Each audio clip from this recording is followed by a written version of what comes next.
Man, y'all give it up one more time for our worship team. Good. I love it. You know, I remember when I got my first tattoo, I was in Greenville, North Carolina. And I was at Roanoke Bible College, which is in Elizabeth City. It's now called Mid-Atlantic Christian University, but I was going to school there. And I was a student ministry pastor at a church in Greenville, North Carolina. And so on the weekends, what I do is I drive southwest for about 2 hours to go do student ministry at this church there. And I really wanted a tattoo. I was about 19 years old, 20 years old. I was excited. This is my first tattoo. And I remember walking into the tattoo shop in Greenville, North Carolina, and I was scared, I was anxious, I was nervous, I was intimidated, I was excited. I was just this cocktail mixture of emotions, right? And I was scared and I was nervous and intimidated because I had never been to a tattoo shop before. And in my mind, it was this idea that like it was a place for like rough, tough biker guys, and I'm not that. And so I was just really scared when I was going in. And I was excited though, because I was about to get my first tattoo ever. And when I walked in, I met the guy who was going to be doing my tattoo. And I was intimidated by him, but I was also excited. I was intimidated because he looked tough. I mean, he had tattoos all up and down his arms. He had tattoos on his neck, tattoos on his head. He had massive gauges in his ears. He had multiple piercings in his nose and on his face. And I was like, this dude is really scary looking.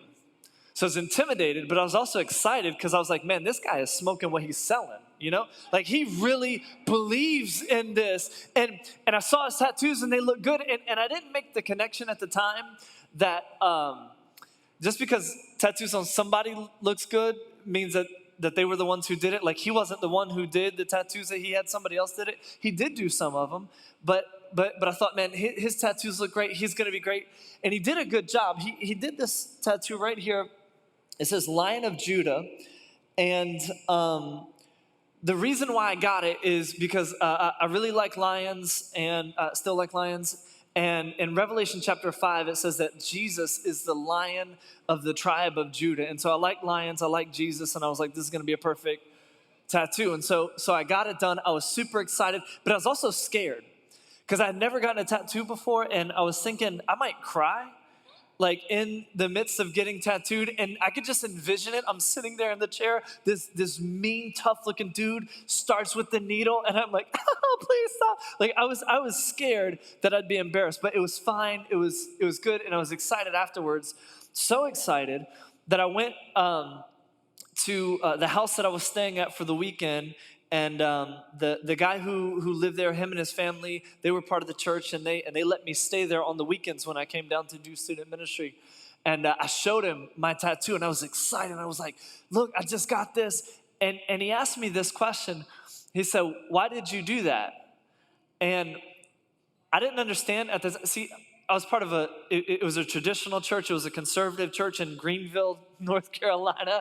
And I didn't know that he was disapproving of what I had done. I thought he was asking me what it meant. So I started telling him, oh, it's Revelation chapter 5, you know, Jesus and Lion tribe. Anyway, I realized later that he didn't think I should have got it. He thought it was a terrible idea, but I was so excited that I got my first tattoo. He did not share that same excitement with me. And for anybody who has a tattoo, they'll tell you that getting a tattoo is addictive. Like after you get your first tattoo, you want more. And so for me, I just started thinking about what's my next tattoo gonna be. And instead of just going with one, I went with two. I got a pair of tattoos right here. And I wanted to go bold. That's why I got them on my forearm so people could see them. And I wanted to get a verse. Like I knew I wanted a verse because I wanted to use these tattoos as a way to have a conversation with somebody and maybe talk to them about Jesus and tell them the gospel. And so I said, okay, I want to get a verse tattooed on my arms. And what I wanted to get was John 10:10. John 10:10 says, the thief comes only to steal, kill, and destroy, but I have come that you might have life and have it to the full. And I was just going to get the last part of that. I have come that you might have life and have it to the full. But it was too many characters to fit on one arm, and I wanted the same verse on both arms because I'm a fan of symmetry, right? Yay, symmetry, it rocks. Anyway, So I wanted to get the same verse on both arms, but it was too long to do in Chinese characters. So I went with John 8:36. John 8:36 says, "So if the Son sets you free, you'll be free indeed." And I went with Chinese characters, not like I've never been a missionary to China. I've never been to China. Like I like Chinese food. That's about it. But I got it in Chinese characters because I liked the way that it looked, and I also wanted people to ask me what it said. And so I went to Wolf's Den. It's a tattoo shop in Elizabeth City, North Carolina. And the guy put this tattoo on me, and I was really excited. And the questions started coming just like I thought they would. But the questions also started coming not like I thought they would. See, I got the tattoo, and people asked me, "Hey, what does it say?" And I would tell them, "Oh, it's John 8:36. Jesus said, 'So if the Son sets you free, you'll be free indeed.'" And what I imagined in my mind would happen is people would say, "Oh, wow, that's really cool." And I'd be like, "Yeah, let me tell you about Jesus." And then I'd share the gospel with them. They'd be like, "I want to believe in Jesus." I'd baptize them right there. Like, that's what I thought was going to happen, right? Instead, they would say, "What's it say?" "Oh, John 8:36 says, 'So if the Son sets you free, you'll be free indeed.'" And the response that I got from people was, "Oh, okay." Like, that's it. Like, okay. And then the second most asked question that I got, not was, so what's it say? But then the second question was, "How do you know it says that?" Like, how do you know it doesn't say General Tso's chicken with white rice and sweet tea? Like, how do you know that's what it says? And then I had to answer their stupid question by saying, "Well, I copied and pasted it from a Chinese Bible online, and so that's how I know," and blah, blah, blah. But here's the thing. I didn't get asked that question by like one person. I got asked that question hundreds of times by people, and this tattoo made me cynical and jaded. Like, I wanted to have conversations with people, but after getting this tattoo, I did not want to talk to anybody about it. And it's not anybody's fault but mine, because I'm the one who chose to get Chinese characters tattooed on my forearms. So the questions came. And then I thought, you know what? I want to have a different conversation with people. So for my third tattoo, I'm going to get a barcode. And that's what I got, a barcode. I don't know why I got a barcode. I was really into barcodes at the time. Something about the lines, I don't know. But I decided I'm gonna get a barcode. And the conversation that I'm gonna have with people, because the number one question people ask, "Why'd you get a barcode?" And that's how they sound. "Why'd you get a barcode?" That's probably not how they sound. That's probably how I hear it, because I've been asked that so many times. But why'd you get a barcode? And again, it's nobody else's fault but mine. I'm the one who got a barcode. And on the barcode, there's two numbers, an 8 and a 3, and then underneath it says life. Because, barcodes have letters and numbers, and I said, well, I want my letters and numbers to mean something. So people have asked, "Why'd you get a barcode?" And the conversation that I would have with people and that I would say to people is because I've been bought at a price. Jesus paid the debt of my sin. He redeemed me, and now he says that I'm priceless. And 8 and 3 is the year that I was born, 83. I feel old just saying that now. But 83, and it says life, and so Jesus paid a price for my life. And so that's the conversation that would happen. But here's the conversation that actually happens. Why'd you get a barcode? I liked it. Have you scanned it? Why would you ask me that? Of course I've scanned it. How much are you worth? I don't do that. That's not my job. But if you got $40, we'll talk. No, I'm just. So how much? And I would tell people its prices, but they would ask, "Have you scanned it?" And then what does it say? And people don't understand how barcodes work. I mean, the system, you got to scan it, you register it to that barcode, and then it gives you a price. And so Walmart has not registered my barcode there, so it doesn't. Anyway, so that's my third tattoo. And then I've gotten other tattoos. These say "Love wins," because this is what Paul writes in 1 Corinthians chapter 13, that love wins, love conquers all. And so this is just a great reminder for me to love even when it's difficult, and a great reminder that I am loved. And that's a reminder that I need on a constant basis. So this is the story of my tattoos. And I got them, the first 3 that I was telling you about, when I was like in my early 20s. And I just had random ideas of what I wanted, and I got stuff that I liked. And I tried to put them in strategic places.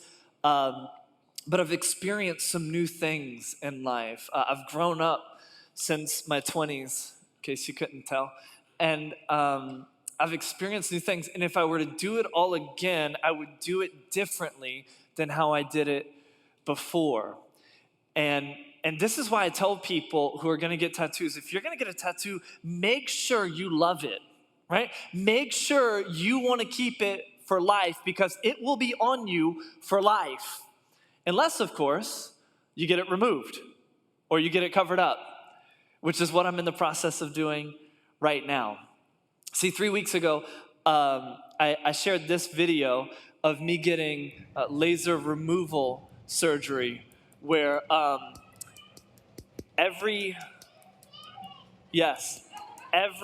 sound you hear is that machine summoning a beam of energetic light from the core of the earth, zapping it onto my arm. And what I discovered in this process is that this hurts much worse than getting a tattoo.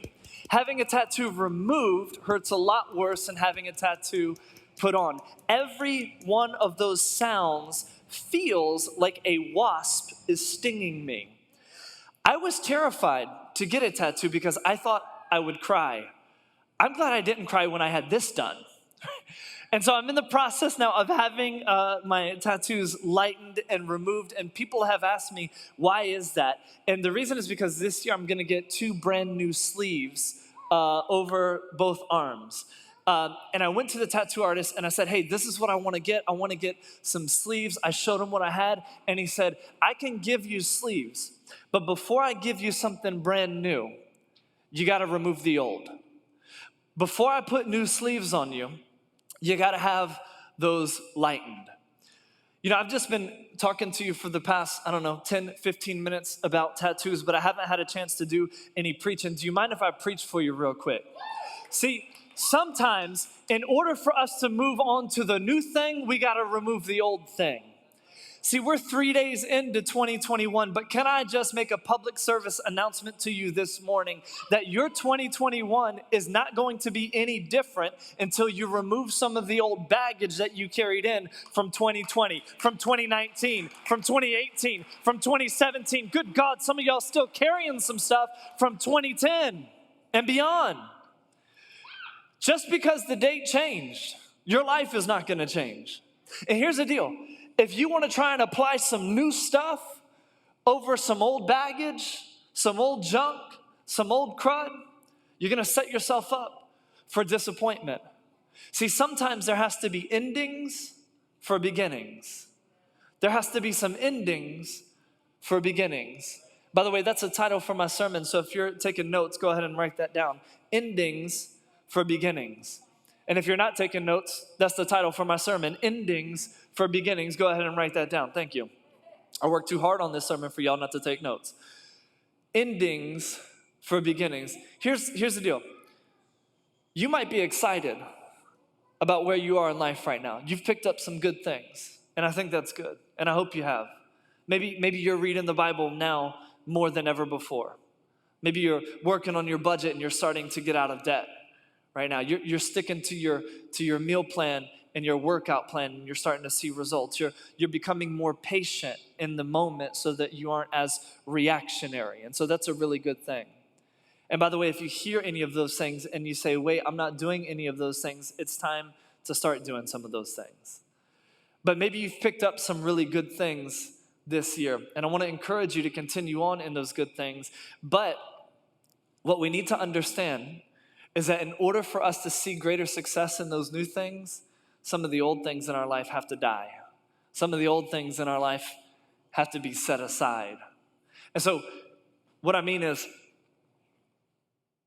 I know you got some strategies and some tactics that you're looking to implement in your marriage now because you read a book or you heard a sermon, but I just got to let you know that even though you may go on more dates this year, if you tried to do that new thing, apply that new thing over the same old outlook of you owe one another, you're setting yourself up for failure. Am I making it plain? If If you try to apply some of the new stuff that you've learned over the same old outlook of give and take in your relationship, then it's not gonna work. Are y'all picking up what I'm putting down? If you're saying, I'm gonna have happier, healthier relationships this year, but you try to apply some of those principles over the old mindset of expecting too much from people and having unrealistic expectations, then your relationships aren't gonna be as happy and healthy as you think they are because you're trying to apply the new on top of the old. Are y'all smelling what I'm cooking? All right. See, sometimes we gotta remove the old before we put on the new. And so if you try to plaster a newfound confidence over old insecurity, if you want to walk newly in blessing, but you do it from an underlying mindset of the world revolving around you, come on, you got to change the mindset. If you're looking to change your life, but you keep the same old habits and behaviors, I hope I'm making it plain. Sometimes you got to remove the old tattoo before you can put the new tattoo on. And so some endings have to take place. And that can be a painful process. And it is a process. Because right now, as I was showing you some of the tattoos I have, maybe you were looking at some of these and I was giving you the story. And if you didn't know the backstory, that I'm in the process of having these lightened so that I can get a sleeve, you might look at these and say, man, those artists did a really bad job because they're faded, they don't look that good. I'm in process, but I'm headed somewhere. I'm not where I want to be, but I'm headed somewhere. How many of you know I'm not talking about tattoos anymore, but I'm talking about you, I'm talking about your life. Sometimes our life is a mess, sometimes we're in process, and sometimes we just got to say to people, hey, forgive me, I'm in process. I'm on a journey, and the journey continues. But sometimes the process lasts too long. And you've been in that process for how many years now? I know you got plans, but it's time to get the sleeve done.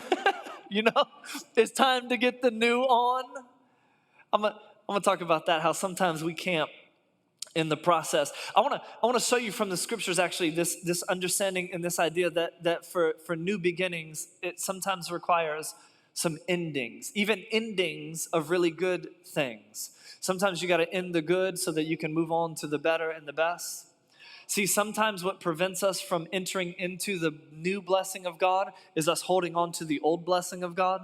God did something great and amazing, and I love it, and I'm trying to recreate it, and I'm trying to redo it, but God wants to do something new. He wants to do something greater. He wants to do something different, but it's not happening in our life because I'm holding on to the old blessing, and God's saying you got to let go of the old blessing to walk into the new blessing. Sometimes it requires endings for new beginnings. And what happens is every blessing from God, I believe, has a shelf life. And so what was fresh then, unless you keep it up, unless you tend to it, unless you switch it up some, eventually that blessing starts to get stale. And we're holding on to it and we get stagnant. And we wonder, how come the love that I had before isn't the same love that I have now? Seems like it's faded. It seems like it's dwindled. How come the momentum that we had then is not the momentum that we have now? How come? And sometimes what happens is we just hold on to what was, and God's trying to say, I'm bringing you into what will be. Sometimes you got to remove the old tattoo to get the new one. So I want to show you where we see this in the scriptures. And it revolves around one of the famous people in all of the scriptures is Moses. And chances are you've heard about Moses. Even if you don't go to church, you know about Moses. You might not know the whole story about Moses. But Moses was this guy that God called to lead the nation of Israel out of Egyptian captivity. And so he shows up to Moses and he says, Moses, I want you to set my people free. And Moses has all kinds of insecurity and feelings of inadequacy. And he says, God, I can't do it. But eventually he does it.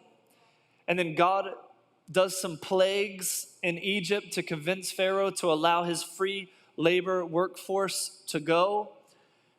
And Pharaoh says, fine, get out of here. And what happens is Moses leads the people of Israel to plunder the Egyptians. They take all their stuff and then they leave. And he leads about 1 million people out of Egyptian captivity.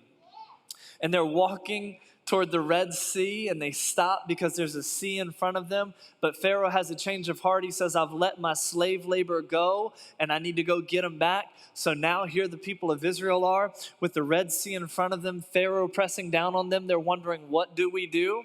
And so they call out to God. And God says something so interesting in this, and you can read it. It's in the book of Exodus. God says, why are you calling out to me? He said, what do you have in your hand, Moses? He said, a staff. He said, well, use that to part the Red Sea. I love that because what it means is that God has given us everything we need to accomplish what he's called us to accomplish. Why are you calling out to me? I don't know what to do. Well, what do you have? I got a staff. Well, use that. And so he parts the Red Sea. He leads the nation of Israel through the Red Sea on dry ground. The Egyptians follow. The Red Sea closes in, kills the Egyptian army. And then Moses leads the Israelites through the desert to the promised land. This is the land that God has promised to the nation of Israel. And there they are, right on the brink of the promised land. And that was the mission.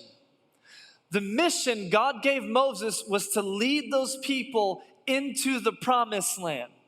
When he talks to Moses, he doesn't tell him, I want you to set them free and then stop just short of the promised land. He said, I want you to lead them into the promised land. But Moses gets pushback from the people in Israel. And because he hasn't overcome his insecurity and his feelings of inadequacy, he gives in. And they stop just short of the promise. Moses had some stuff he had to work out. And until he worked it out, he wasn't going to be able to lead these people to where God had called them to be. And so they stopped just short on the edge of the promised land. They could see the promise of God in front of them, but they couldn't get it. Because Moses had this insecurity, this feeling of inadequacy that he hadn't yet conquered. And so what happens is for the next 40 years, the nation of Israel camps out on the edge of the promised land. They were meant to pass through the desert and go into the promised land and take it, but instead they camped out where they were supposed to pass through. See, what they were on was a temporary trip. What they did was they made a domicile of destination. They stopped just short of the promised land and they set up camp and they lived there for 40 years on the outskirts of what God had for them. I just wonder if you've been in process for far too long. And yes, God brought you through that. God is trying to bring you through that and teach you some stuff, but you camped out where God was saying, keep going. Here's what, it's been 10 years and you're still girlfriend. That's not meant to be a permanent destination. Bruh, what are you waiting for? Ask the question or get out. I wonder if you've camped out where God is trying to bring you through something, so you're still looking at the same debt 7 years later.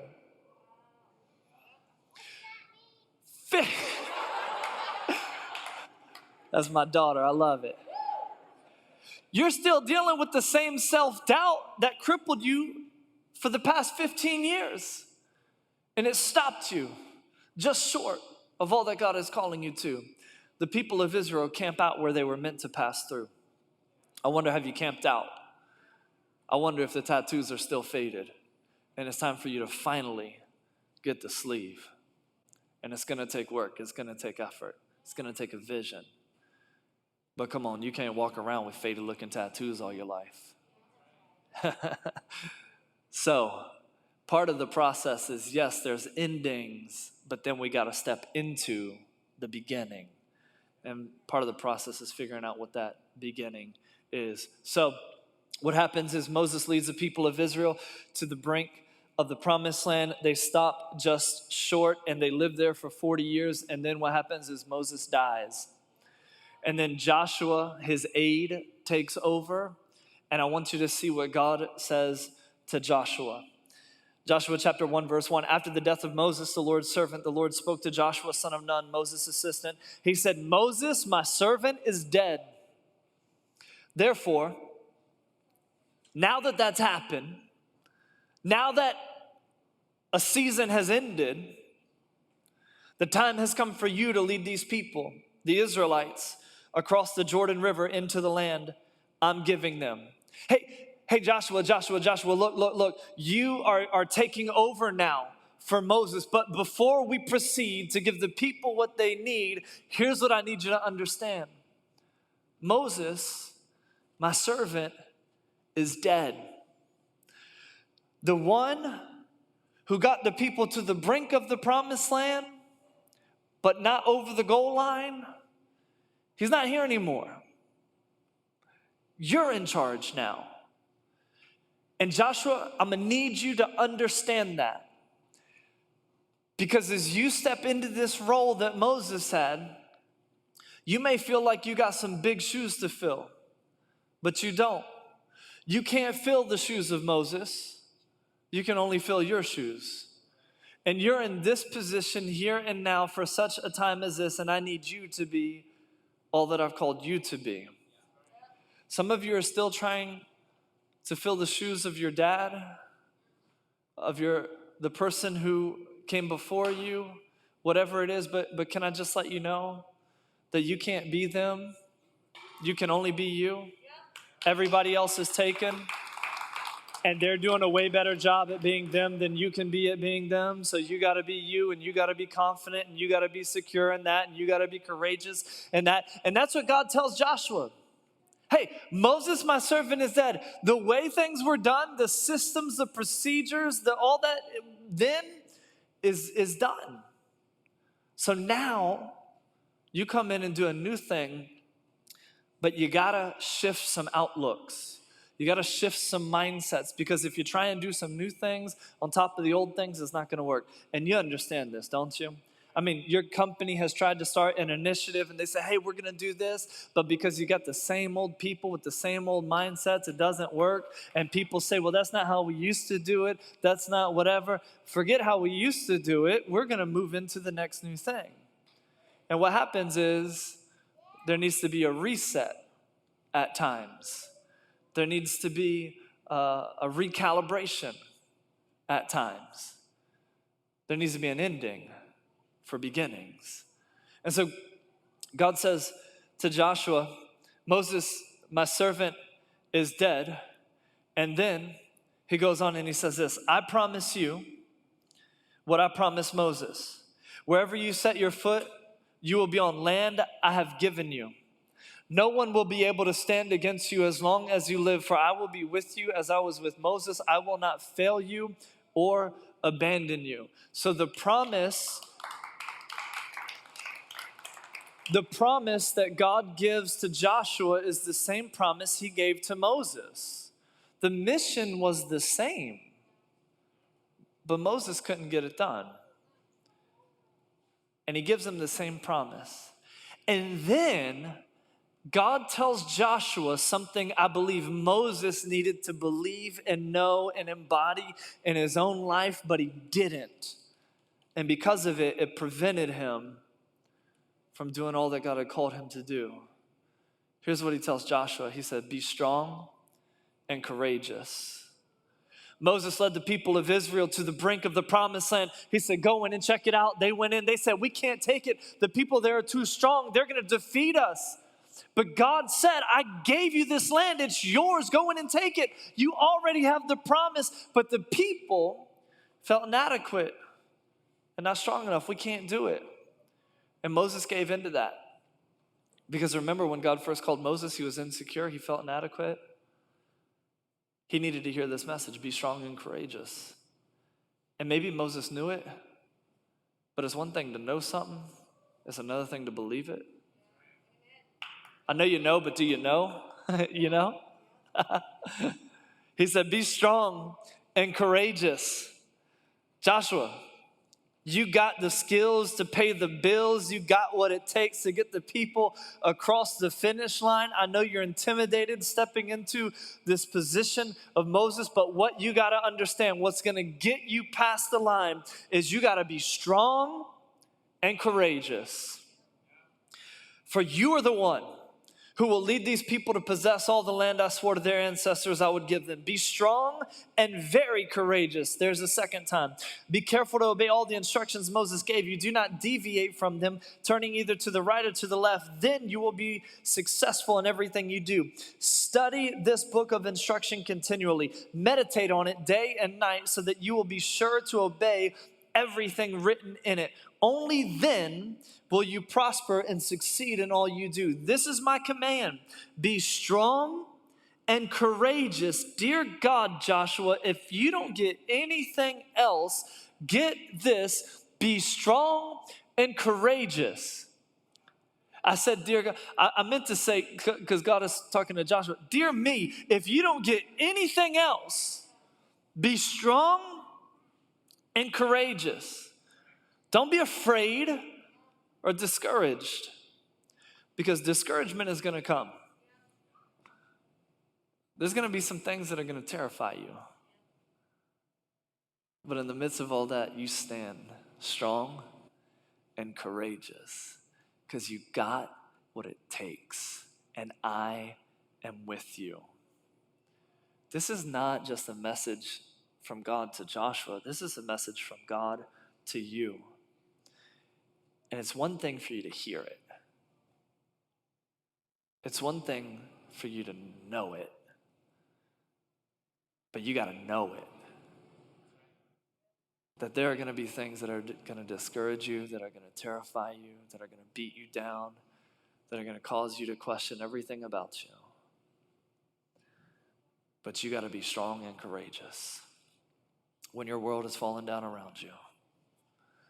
When things aren't going the way you planned, when that thing that was unexpected happens, you got to be strong and courageous, because it was unexpected to you, but it wasn't unexpected to God. He knew, and he'll bring you through. You just got to be strong and courageous, for the Lord your God is with you wherever you go. And then I want you to see this, because there's a shift in the mindset of Israel when Joshua takes over. And he doesn't just apply new things on top of old things, but there's this cultural shift. There's something that changes. Because what happens is Joshua then commanded the officers of Israel, go through the camp and tell the people to get their provisions ready. In 3 days, you'll cross the Jordan River and take possession of the land the Lord your God is giving you. And here's what happens. Joshua gives this command, and they do it. Like, they go in and they take the land. Joshua, because he's living in strength and courage, because of some sort of shift that's taken place, the people actually do what God has called them to do. But in order for that to happen, something needed to end. And it was the rule of Moses. It was the leadership of Moses. Because what got Israel out of captivity wasn't the same thing that was going to get them into freedom in the promised land. Moses had to grow with that. Moses had to adapt with that. Moses had to shift and change with that, but he didn't. And he tried to do the same old things, hoping for different results. But it wasn't until that period ended and Joshua came in and changed some things that they were able to finally go in and receive the promised land. Here's why I say all this. Today, and I think you already know this, but today is our last Sunday here in this venue. And if you were with us when we were at the Norva, that was a cool venue.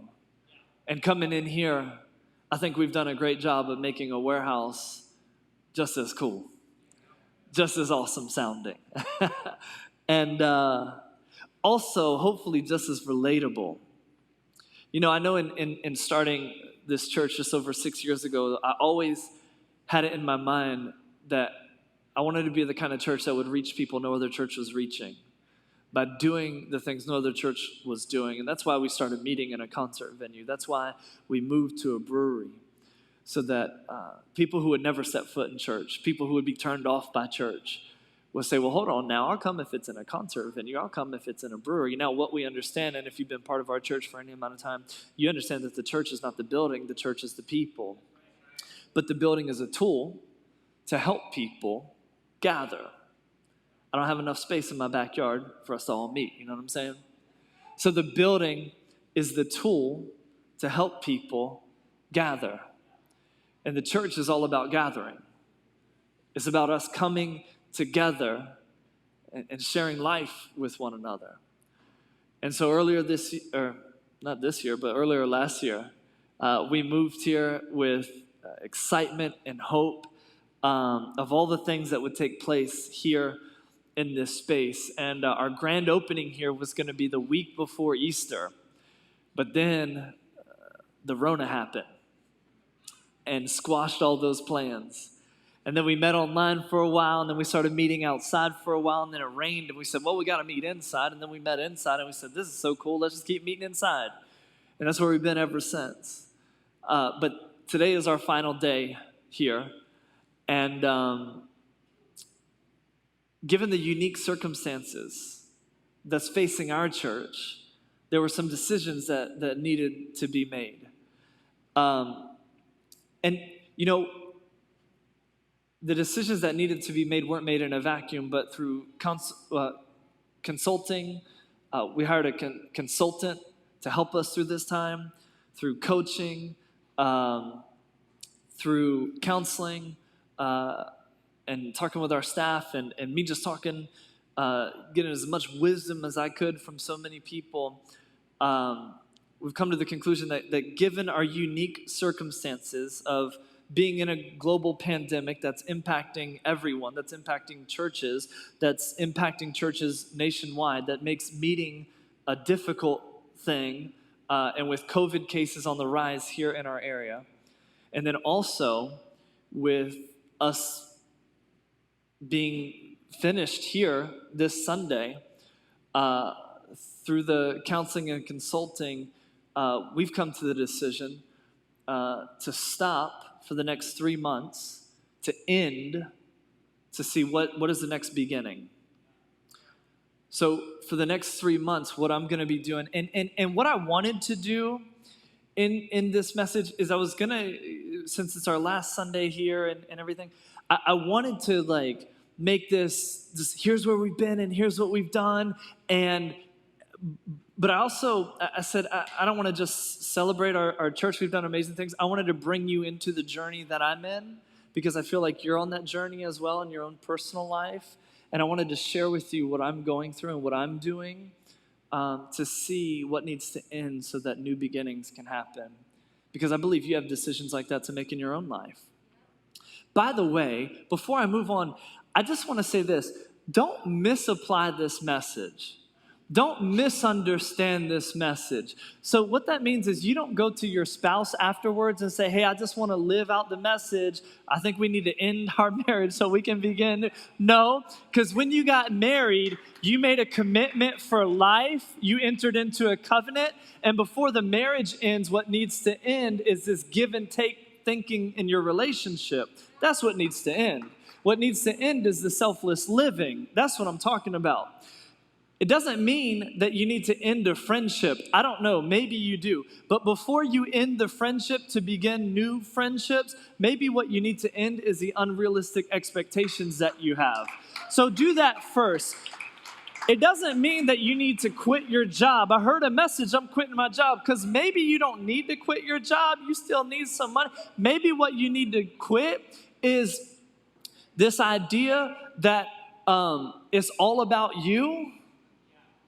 And instead, you approach your job with, how can I serve and make things great? So don't misapply this message. Now, let me wrap this up. I need to land this thing. As I was thinking through this, I wanted to bring you in on the journey because I could have talked about the great and amazing things that we've done over the past 6 years as a church. We launched September 14, 2014. We had 210 people come out that very first day. It blew my mind. I had no idea how many people were going to show up that day. I can tell you about how we've seen almost 200 people baptized through this ministry. Almost 200 people meeting Jesus and giving their lives to Him. I can tell you how we've given over hundreds of thousands of dollars to our strategic partners to combat human trafficking, to provide food for people through the local food bank. We raised over a ton of food as a church to give to the food bank. In one day, we brought 1,001 pairs of shoes to give to Souls for Souls so people who didn't have shoes could have shoes. We hosted the largest egg drop the city of Norfolk has ever seen with 40,000 eggs, 4,000 people showing up. We've done great and amazing things.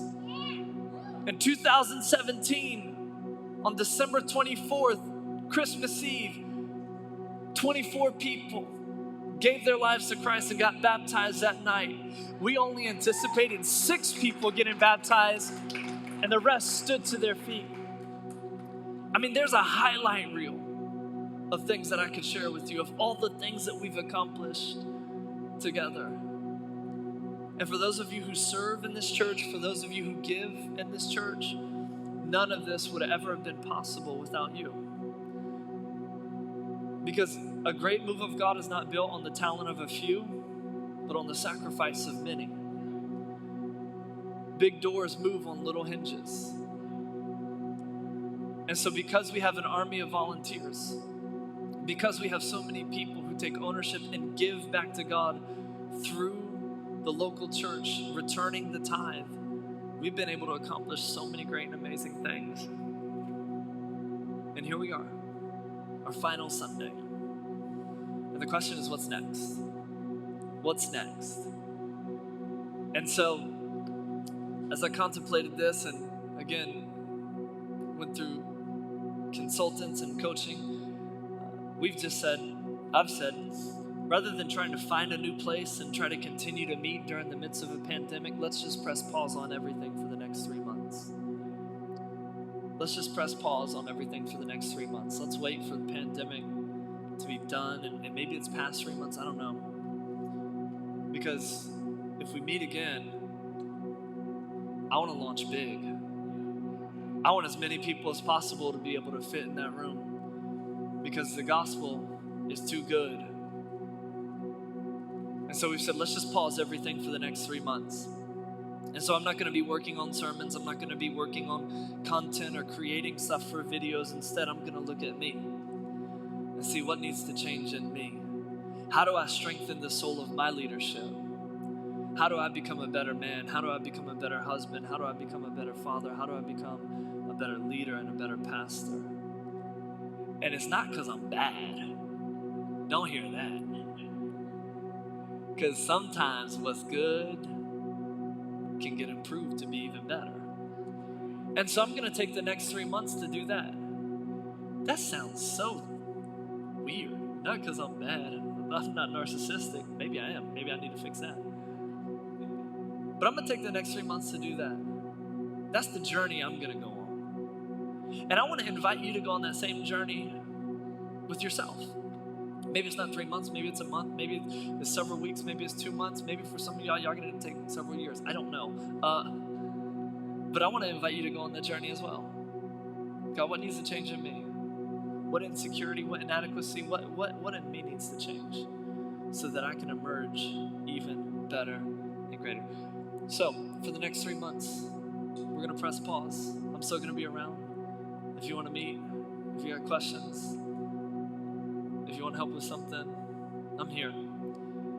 But I'm going to take these 3 months to see what needs to change in me so that the next thing, even this thing, can be even better and greater than ever before.